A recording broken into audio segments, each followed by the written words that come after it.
তোমরা সবাই কেমন আছো? আশা করি তোমরা সবাই ভালোই আছো। আজকে আমি তোমাদের ষষ্ঠ শ্রেণীর গণিত প্রভাব বইয়ের কোষে দেখি 1.4 নং অনুশীলনীর 11 থেকে 19-এর দাগের অঙ্কগুলি পরপর করে দেখাবো।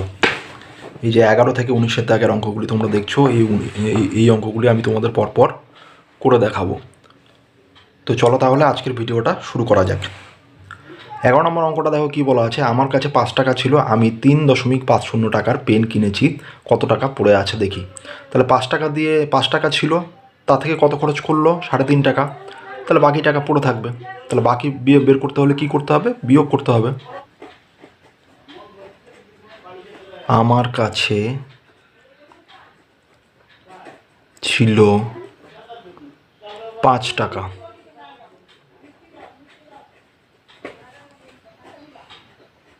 পেন কেনা হয়েছে সমান সমান 3.50 টাকার। তাহলে আমাদের কি করব? 5-এর পরে দুটো শূন্য বসাবো, তাহলে বিয়োগ করে দেবো এবার।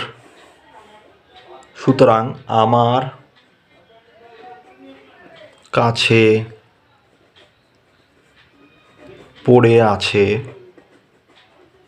সমান সমান, এই দুটো যদি বিয়োগ করে দিই তাহলে কত হবে? 0 থেকে 0 বিয়োগ করলে 0, 5 আছে 10 মিলে তো 5, হাতে 1, 3 একে 4, 5 থেকে 4 বিয়োগ করলে 1, তাহলে 1.50 টাকা। তাহলে এটাই উত্তর। যাই হোক, এই অঙ্কটা না পারার কোনো কারণই নেই তোমাদের। এরপরে দেখো 12 নম্বর অঙ্কটা। 12 নম্বর অঙ্কটা কী বলেছে দেখো। 2.75-এর সাথে কত যোগ করলে 3 পাবো? তার মানে কোনটা বড়? 3 বড়। 2.75-এর থেকে তো নিশ্চয়ই 3 বড়। তাহলে এর সঙ্গে কত যোগ করলে 3 পাবো? তাহলে কি করতে হবে? 3 থেকে আমাদের 2.75টা বিয়োগ করতে হবে। তাহলে 3 থেকে যদি আমি 2.75 বিয়োগ করি, অর্থাৎ আমরা যদি এইভাবে করি, তোমরা চাইলে উপরেও নিচে সাজিয়েও করতে পারো, আমি এইভাবে করলাম। 10 থেকে 5 বিয়োগ করলে 5, হাতে 1 থাকে, 7 আর 8, 8, 10 থেকে 8 বিয়োগ করলে 2, হাতে থাকে 1, 2 আর 3, 3 থেকে 3 বিয়োগ করলে 0, তাহলে 0.25। সুতরাং 2.75-এর সাথে 0.25 যোগ করলে 3 পাবো। এটা হয়ে যাবে উত্তর। এরপরে 13 নম্বর দেখো। 13 নম্বরটা কী বলা আছে? মীরা 12.5 সেন্টিমিটার দৈর্ঘ্যের দড়ি থেকে 8.5 সেন্টিমিটার দৈর্ঘ্যের দড়ি কেটে নিল। এখন কত দৈর্ঘ্যের দড়ি পড়ে আছে দেখি। তাহলে খুবই সহজ। মীরার কাছে 12.5 সেন্টিমিটার দৈর্ঘ্যের দড়ি ছিল, সেখান থেকে কেটে নেওয়া হলো 8.5 সেন্টিমিটার। তাহলে এখন কত দৈর্ঘ্যের দড়ি পড়ে আছে? তাহলে কি করতে হবে? বড়টা থেকে ছোটোটা বিয়োগ করতে হবে। তাহলে 12.5 বিয়োগ 8.5 সমান সমান কত হবে? 5 থেকে 5 বিয়োগ করলে 0.12 থেকে 8 বিয়োগ করলে 4, হাতে 1, 1 থেকে 1 বিয়োগ করলে 0, তাহলে কত? 4 সেমি দড়ি পড়ে আছে। একেবারে উত্তরটা লিখে দিলাম আমি। এরপরে দেখো 14 নম্বর অঙ্ক। 14 নম্বর কী বলেছে? আমার খাতার দৈর্ঘ্য দেওয়া আছে, ফাঁকা জায়গা সেন্টিমিটার, প্রস্থ ফাঁকা জায়গা সেন্টিমিটার। আমার খাতার পরিসীমা কত? একটা খাতা আয়তাকার হয়, খাতার কি থাকে? দৈর্ঘ্য থাকে আর প্রস্থ থাকে। তো তোমাদের যে কোনো একটা দৈর্ঘ্য প্রস্থ ধরে নিয়ে করতে হবে। ধরো এখানে খাতার দৈর্ঘ্য ধরে নিচ্ছি, খাতার দৈর্ঘ্য ধরে নিলাম 25 সেন্টিমিটার, এই ফাঁকা জায়গায় ধরে নিচ্ছি 25 সেমি। আর খাতার প্রস্থ ধরে নিলাম 15 সেমি, 15 সেমি। তাহলে কি করব? সুতরাং পরিসীমা, তাহলে আয়তক্ষেত্রে পরিসীমার সূত্র আমরা পড়েছি এর আগে। তাহলে পরিসীমার সূত্র কি হয়? 2 গুণ দৈর্ঘ্য যোগ প্রস্থ হয়। তাহলে দৈর্ঘ্য দেওয়া আছে, প্রস্থ দেওয়া আছে, তাহলে 2 গুণ দৈর্ঘ্য কত? 25, প্রস্থ কত? 15। তাহলে 2 গুণ 25, 15 গুণ যোগ করলে হয়ে যাবে 40। তাহলে 40 দুগুণ 80 সেন্টিমিটার। এটাই হয়ে যাবে উত্তর। এরপরে দেখো 15 নম্বর অঙ্কটা।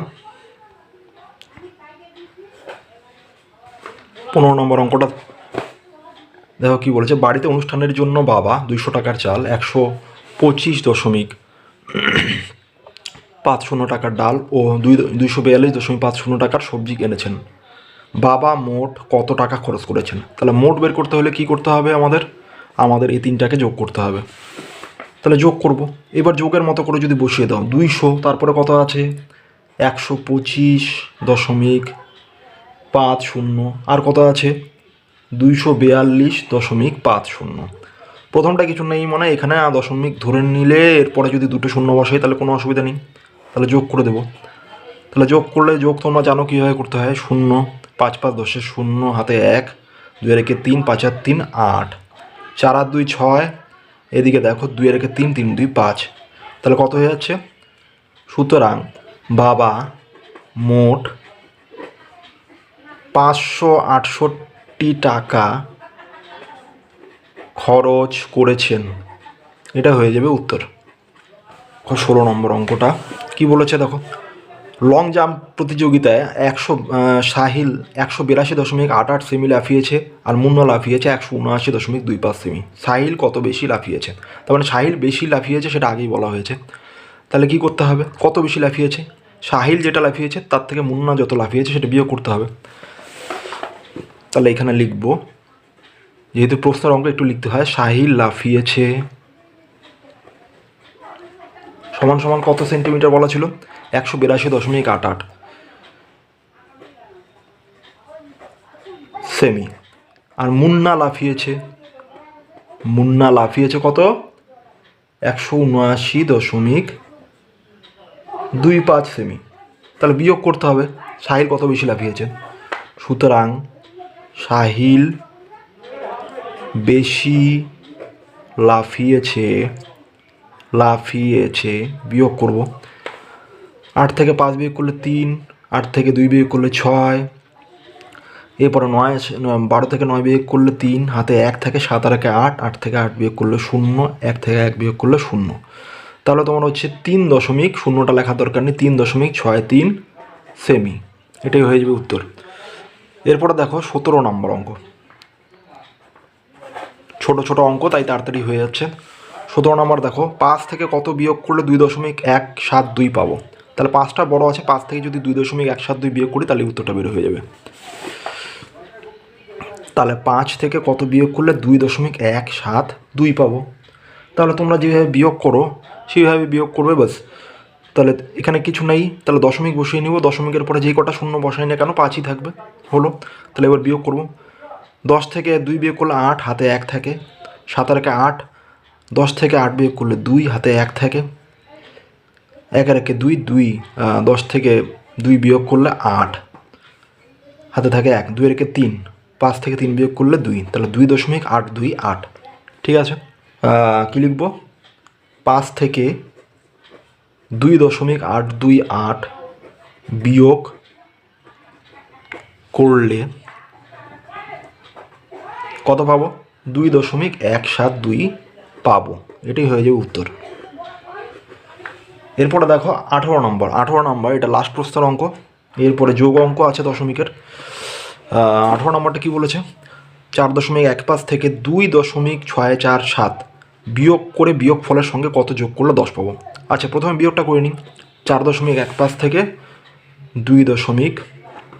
4.15 থেকে 2.647, তাহলে একটা সংখ্যা বেশি আছে, তাহলে উপরে একটা শূন্য বসিয়ে নেব। তাহলে এবার বিয়োগ করি। 10 থেকে 7 বিয়োগ করলে 3, হাতে 1 থাকে, 4 আর 5, 5 থেকে 5 বিয়োগ করলে 0, 6 আছে 11 মিলে তো 5, হাতে থাকে 1, 2 আর 3, 4 থেকে 3 বিয়োগ করলে 1। তাহলে বিয়োগ ফল হলো এত। এবার বিয়োগ করে বিয়োগ ফলের সঙ্গে কত যোগ করলে 10 পাবো? তাহলে এর সঙ্গে কত যোগ করলে আমরা 10 পাবো? তার মানে কি 10টা বড়, 10 থেকে এটা বিয়োগ করব, তাহলে উত্তরটা বের হয়ে যাবে। তাহলে এবার কি করব? বিয়োগ করব। 10 নিচে কত লিখব? 1.503।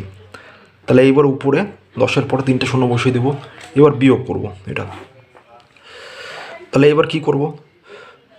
10 থেকে 3 বিয়োগ করলে 7, হাতে 1, 1 আছে 10 মিলে তো 9, হাতে 1, 5 আর 6, 6 আছে 10 মিলে 4, হাতে 1, 11 2, 2 আছে 10 মিলে তো 8, হাতে 1, 1 থেকে 1 বিয়োগ করলে শূন্য হয়ে যাবে। তাহলে 8.497, 8.497 এটাই হয়ে যাবে উত্তর।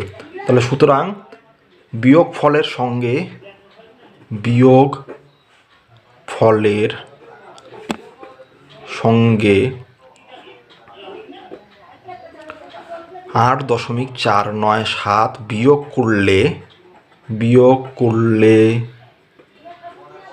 10 পাবো, এটাই হবে উত্তর। এবারে দেখো 19 নম্বর অঙ্কটা। 19 নম্বর অঙ্ক কী বলেছে, মান খুঁজি। দেখো এখানে এ থেকে এইচ পর্যন্ত এতগুলো অঙ্ক আছে, তো আমি সবগুলো করব না, আমি মোটামুটি এখানে প্রথম 4টা অঙ্ক করব, বাকিগুলো তোমরা বাড়িতে চেষ্টা করে দেখবে, ঠিক আছে। তাহলে এ থেকে ডি পর্যন্ত আমি করব। তাহলে মান খুঁজি, এ নাম্বার দেখি, যোগ করতে হবে প্রথমটা। তাহলে 0.07 কত আছে, 0.09। এগুলো তোমরা উপরে নিচে সাজিয়েও যোগ করতে পারো, পাশাপাশিও করতে পারো, কোনো অসুবিধা নেই। তাহলে উপরে নিচে সাজিয়ে করলেই তোমাদের হাতে সুবিধা হবে, সেই জন্য আমি উপরে নিচে সাজিয়ে করে দিচ্ছি। 9 আর 7 16, 6 হাতে 1, তাহলে এখানে 1 হয়ে গেল, 1 এখানে চলে গেলো, 0 সাথে 1 যোগ হয়ে গেলে 1 হয়ে গেল 0, তাহলে এটা হয়ে যাবে উত্তর। পরেরটা কত আছে, বি নাম্বার, এখানে করলাম 4.11 যোগ 1.6। তাহলে কি করব, 4.11 1.6, এখানে কিছু নেই মানে 0, যোগ করে দেবো। তাহলে 1 6 আর 1 যোগ করলে 7.4 আর 1 যোগ করলে 5, এটা হয়ে গেল। সি নম্বর দেখো কী আছে, 312.61 যোগ 276.72। তাহলে উপর নিচে সাজিয়ে লিখবো 312.61 যোগ 276.72, যোগ করবো 2 আর 1 3, 7 আর 6 13, 3 হাতে 1, 6 আর 2 8 আর 1 9, 7 আর 1 8, 3 আর 2 5, তাহলে এটা হয়ে গেল উত্তর। এরপরে দেখো ডি নম্বরটা কী আছে, ডি নম্বরটা আছে 5 থেকে 0.555 বিয়োগ করতে হবে, 0.555 বিয়োগ করতে হবে। তাহলে এটা বিয়োগ, তাহলে কি করব, 5 আর নিচে লিখবো 0.555, তাহলে 5-এর পরেও আমরা 3টা শূন্য দিয়ে নেব বিয়োগ করার জন্য।